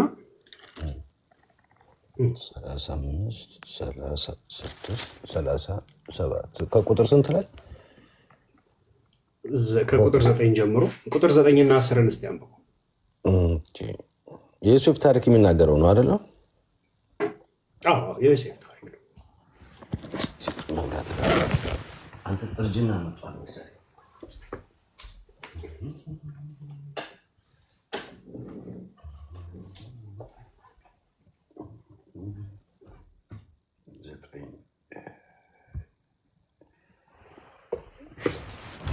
ብዙ ላይ እኮ እስቲ 9 ይሄ 5 ነው። 9 ወዴት ነው የሚሄደው?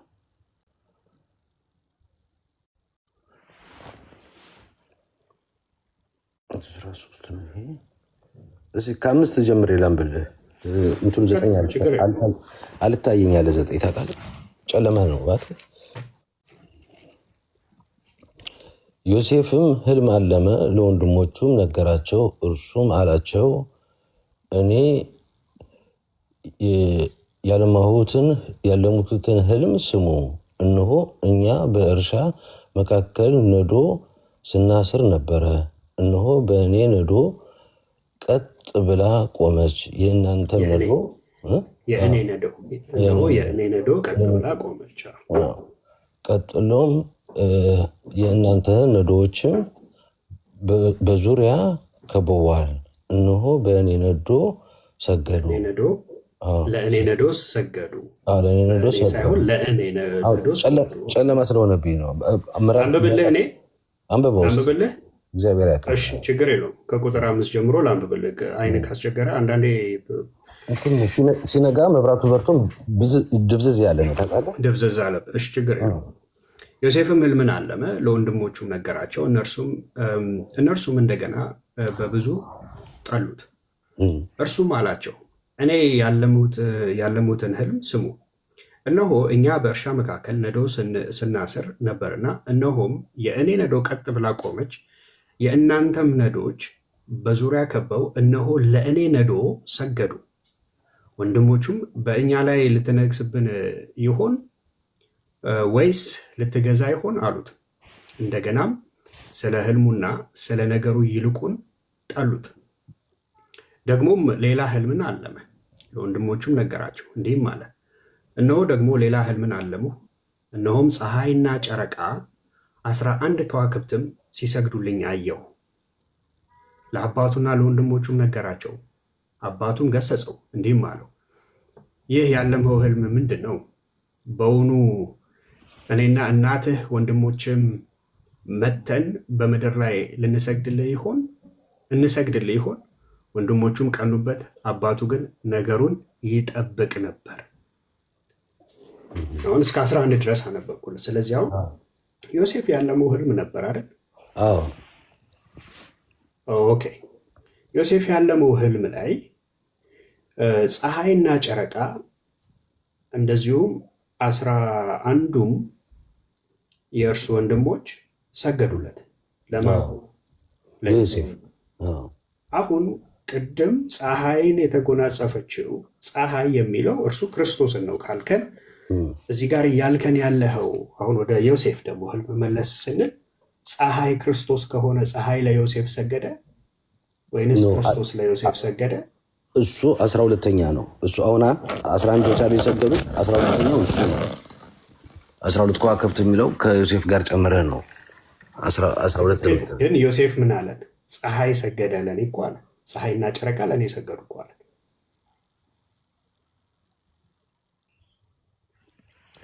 እኮ አሁን የሚያመልከው እንግዲህ የሚሰግዱላት እንግዲህ አሉ ማለት ነው። እንግዲህ ነገዶቹ ዮሴፍ እኮ ነው ለኔ ሰገዱ ያለው። ለኔ ሰገዱ አሉ። እንግዲህ ለእርሷም ደግሞ ክብር ስግደት እንደሚያስፈልጋት ያሳያል። እዚህ ላይ አቤል የቱ ጋር እንዴት ሆኖ ነው የክብር? አሁን እኮ ዮሴፍ እኮ ነው ለኔ ሰገዱ ያለው እኮ። እንግዲህ እነዛ ከዋክብቶች አሁን የእሷ እንጂ የራእዩ ኮከብ ስታየው ነገዶቹ ከሆኑ እነዚህ እንግዲህ የእሱ ነገዶች እንግዲህ እኛ ነን። እንግዲህ ለእሷም እንግዲህ ክብር የሚገባት ምን ሰግድላት እናት ስለሆነች ነው ማለት ነው። እንደዛ እረዳዋለሁ። ደግሞ በእሱ ካመጣልኝ አቤልዬ ፀሐይ ኢየሱስ ነው ካልከኝ በዛ ፍቺ እኮ አሁን ፀሐይም ኢየሱስም ከዛ ጨረቃ ቅዱሳን ናቸው ካልከኝ ጨረቃም ተደምረው ከዛ 11ዱ የቀሩትም የእስራኤል ነገዶች ተደምረው ለአንዱ ለዮሴፍ ሰገዱለት እኮ ኢየሱስንም ጨምሮ ማለት ነው ካልከኝ ኢየሱስ ለዮሴፍ ሰግዷል? ኖ ለዮሴፍ አሁን ጥሩ ጥያቄ ነው። ለዮሴፍ እነዚህ ሰገዱ። ዮሴፍም በግብፅ እንደነገሰ ይናገራል። የዛን ሰዓትም በረሃብ በመጣ ጊዜ ሽጠውት እንደነበር ታሪኩ ይናገራል ስለ ያዕቆብ። ግን አሁን ይሄ አሁን ነገዶቹ የምትለው እኛን የእሱ ነገዶች ነን። እኛ እንግዲህ እግዚአብሔር ነገዶች ነን። ስለዚህ ለእሷም እኛም እንደምንሰግድላት እንግዲህ ወደፊትን እያሳየ ነው ብዬም አምናለሁ። እኔ አሁን እሰግድላታለሁ ለጸጋዋ። ጸጋን የሰጠሽ ወይ ደስ ይበልሽ እያልኩኝ አምላክን የወለድሽ እናት ብዬ እሰግዳለሁ። ስለዚህ እያልከኝ ያለኸው በዮሴፍ ውስጥ ማርያም ነበረች ነው? ከዛ ፀሐይና ጨረቃ በዮሴፍ ውስጥ ላለችው ማርያም ሰገዱ?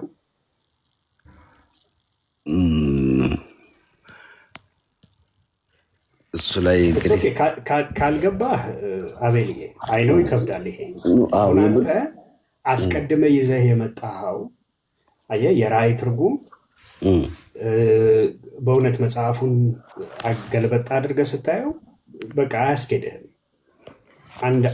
አንድ እርምጃ አያስኬድህም። ለምን ካልክ ፀሐዩን ክርስቶስ ነው ጨረቃው ደግሞ ቅዱሳን ናቸው ብለህ ከጀመርክ የዛን ጊዜ በቃ አሁን ሁሉ ነገር ሊያበቃ ነው። ምክንያቱም ፀሐይና ጨረቃ እንደሰገዱለት ዮሴፍም ተናገረ። ዮሴፍ ማርያም ናት አትለኝም መቼስ አይደለም? ዮሴፍ ነው ማርያም አይደለም። ከ12ቱ ነገዶች አንዱ ነው። ስለዚህ አሁን ፀሐይና ጨረቃ ስትል ኢየሱስና ቅዱሳን ናቸው ካልክ እዚህ ጋር ሊወድቅብህ ነው። ስለዚህ ምንድን ነው ታዲያ መደረግ ያለበት? አቤል አሁን እኔ እንዳትቆጣ እንጂ አሁን አንተ በቃ ማድረግ ያለብህ መጽሐፍ ቅዱስ ማንበብ ነው። አሁን ከዘፍጥረት እስከ ራእይ ምን ይላል?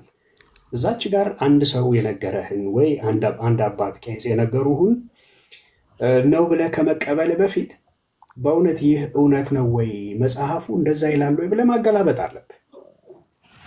እሱ እውነት ነው። መጽሐፍ ምን ይላል ብዬ ያየዋለሁ። እና አሁን ለዚህ ነው አየህ አሁን የቅድም የሰጠህን ትንታኔ ልክ ዘፍጥረት 37 ላይ ሲመጣ ወደኋላ ስንመልሰው ነገሩን ከመጀመሪያው እንደውም ስንመለከተው ከመጀመሪያ እንዲህ አልነበረም። ትርጓሜው አካሄዱም እንዲህ አልነበረም። ለምሳሌ ምንም እንኳን አባቱ ያዕቆብ ይህንን ህልም ሲነግረው አባቱ ያዕቆብ ገሰጸው። እንደምን እያልክ ነው? እኛም መተን ልንሰግድልህ ነው ወይ አለው። ገሰጸው። ነገር ግን ቢገስጸውም አባቱ ያዕቆብ ግን ይህንን በልቡ ይጠባበቅ ነበር። በልቡ ይጠባበቅ ነበር። ስለዚህ አሁን እዛ ጋር ሴቲቱ የተባለችው ታዲያ ማናት ከተባለ በአጠቃላይ የእስራኤልን ነገድ የሚያሳይ የእስራኤልን መነሻ ሁሉ የሚያሳይ አንድ ፒክቸር እንጂ ማርያም አይደለችም። ራእይ እንደሱ የሚለው እስኪ አሁን በመረጃ አስረዳኝ። አሁን ሴቲቱ እስራኤል እንትን ነው የሚለው ነው ከመጽሐፍት እስኪ ንገረን እስኪ ልየውና ልስማ ነው። ችግር የለውም።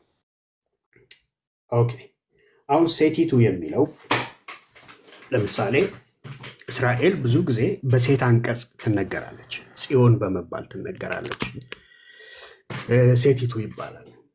ግን በአጠቃላይ አሁን መጀመሪያ እዚህ ዘፍጥረት 37 ላይ ያነሳሁትን ሐሳብ በደንብ እንድታየው ፈልጋለሁ። አባት አለ፣ ገብቷል። ለምሳሌ አሁን የዮሴፍ ለአባቱ ለያዕቆብ የነገረውን ነገር እና አባቱ ያዕቆብ ደግሞ የመለሰለትን መልስ በደንብ አስተውል።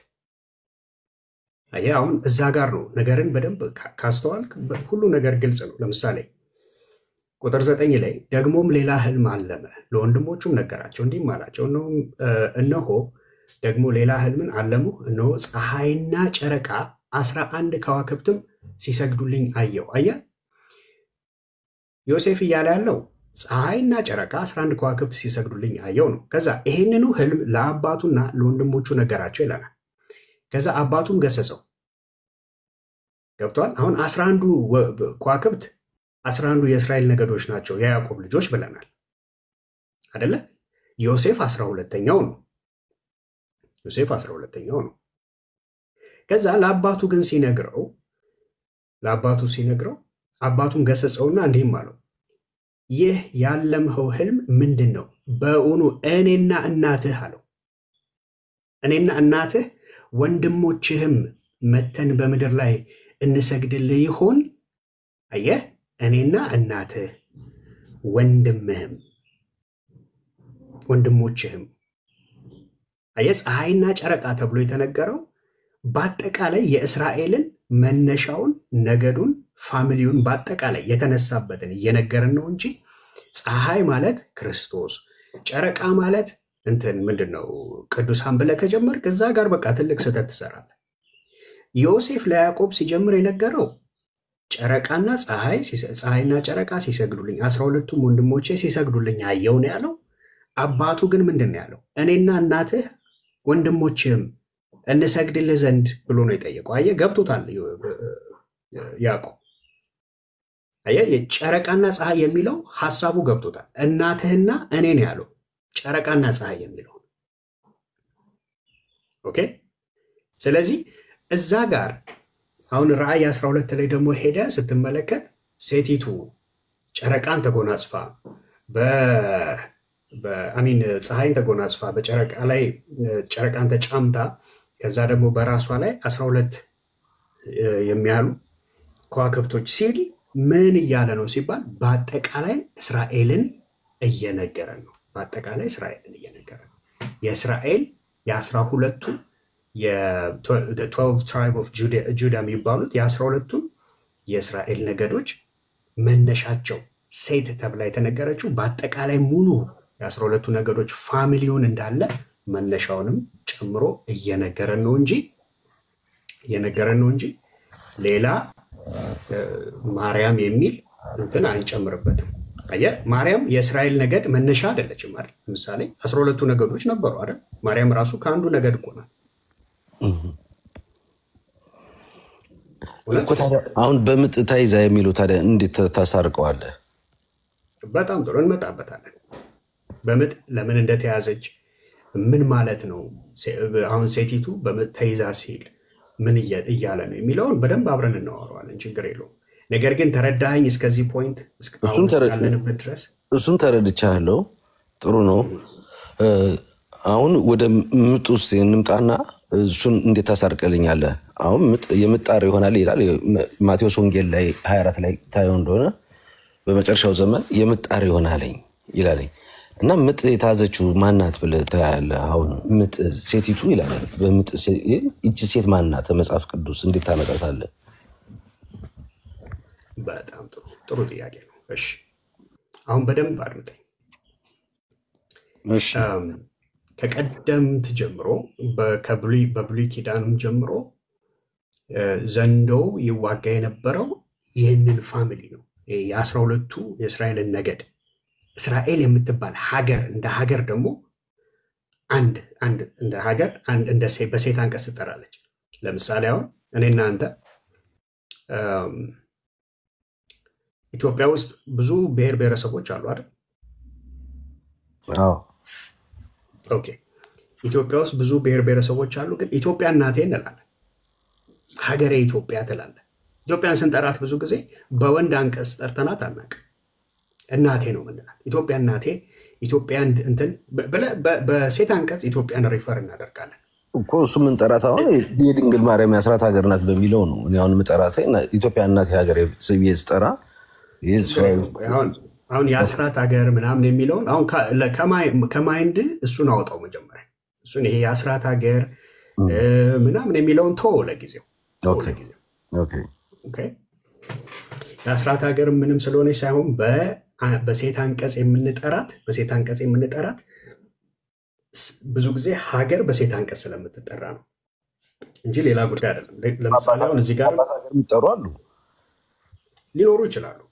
ብዙ ጊዜ ነው ያልኩ። አሁን እኔ ይሄንን እንደ ኤግዛምፕል አነሳው እንደ ምሳሌ አነሳውል እንጂ መጽሐፍ ቅዱሱ በሴት አንቀጽ ብዙ ጊዜ እስራኤልን እንደሚጠራት እንመለከታለን። ኦኬ ለምሳሌ አሁን ኦኬ መጀመሪያ ወደ ጠየቀኝ ጥያቄ ልመለስልህ። ለምሳሌ አሁን ምንድነው ያልከኝ? ምጥ ይዟት ተጨነቀች ይላል አልከኝ አይደለ? እሱን ፍታል።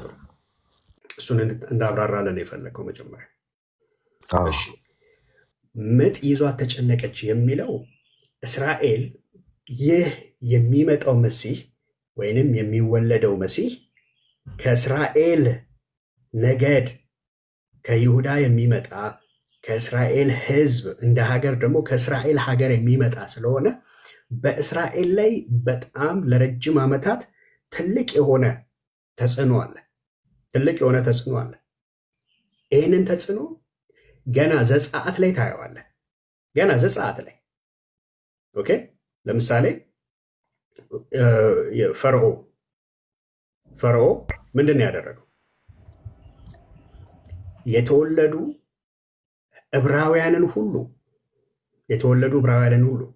ዘጸአት 1:15 ሄደህ ስትመለከት የተወለዱ ዕብራውያን ወንዶችን ሁሉ ምን አስደረገ? ያስጨንቃቸው ነበረ። አይ በትክክል የቱ ጋር ጭንቀቱ የቱ ጋር እንዳለ ላስረዳ ስለፈለኩ። ኦኬ አሁን ዘጸአትን ከፍተህ ካየህ ዘጸአት 1 ላይ የተወለዱ ዕብራውያን ወንዶችን ሁሉ ምን ያስደርግ ነበር? ያስገድል ነበር። ሙሴም የተገኘው እናቱ ሸሽጋው ያው በወንዝ ላይ ስትተው ከዛ ተገኘ። ገብቷል? አያ አይደለ? በቃ ይሄ የሴቲቱ ዘር የተባለው ሊያጠፋ የሚፈልግ ከጥንት የነበረ በቀድሞውም ስም ሰይጣን ወይንም ዲያብሎስ በመባል የሚታወቀው አለ። ከዚች ምድር የዓለም አዳኝ እንደሚመጣ ያውቃል። ገና ዘፍጥረት 3 ላይ ባንተና ዘፍጥረት 3 ላይ ገና የመጀመሪያው እባብ ዘፍጥረት 3 ላይ እግዚአብሔር ምንድን ነው ያለው? ባንተና በሴቲቱ በዘርህና በዘሯ መካከል ጠላትነትን አደርጋለሁ ብሎታል አይደል? ያውቃል። ከሴቲቱ የሚመጣው ዘር ማን እንደሆነ ያውቃል። ኦኬ እሱ ዘር እንዳይገለጥ ዘመኑን ሙሉ እስራኤልን ሲዋጋ የነበረ የቀደመው እባብ ዲያብሎስ ወይንም ሰይጣን በቃ እስካሁን ድረስ ደግሞ እስራኤልንም እየተዋጋታል። አሁን ይሄንን ዘሯን ለማጥፋት የሴቲቱን ዘር ለማጥፋት ይህቺ የእስራኤልን ዘር ለማጥፋት ከየት ነው የጀመረው?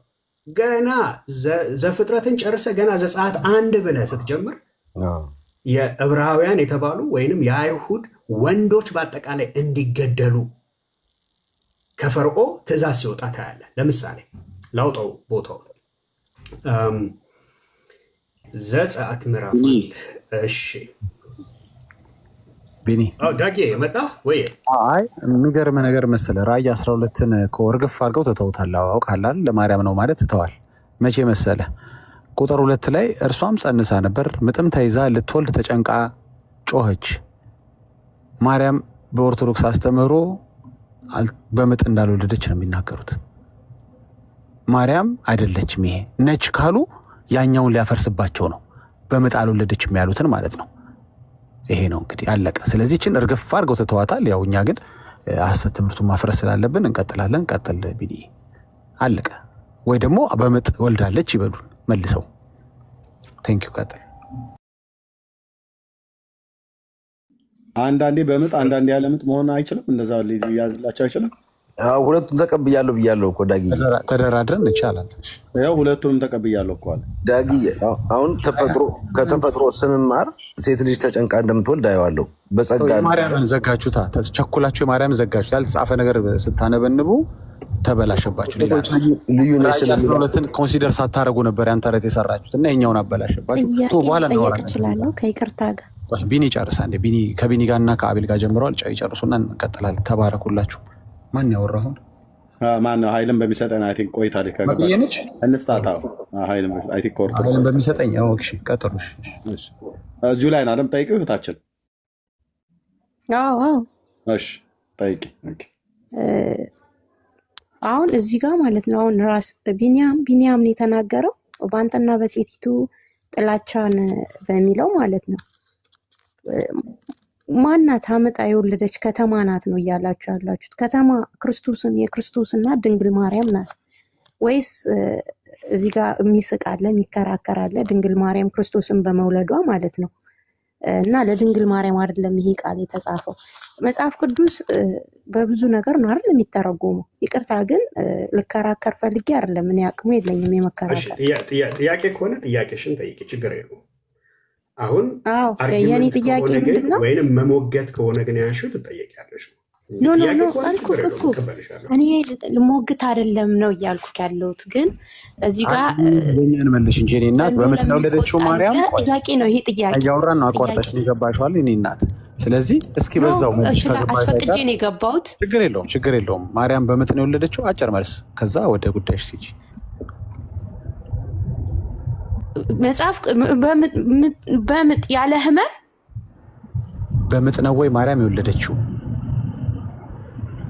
ስለምጥ ይናገራል መጽሐፍ ቅዱስ ላይ። አመጣ ነው የወለደችው ይላል። አመጣ ነው ይላል። አሁን እኔ ልከራከር ሳይሆን ልገነዘብ። እናንተ ትላላችሁ። እናንተ የምትሉትን እስኪ እንስማ። በመጀመሪያ ንገሪኝ። በማርያም በምጥ ነው የወለደችው ያለ ምጥ ነው የወለደችው የምትሉት እናንተ?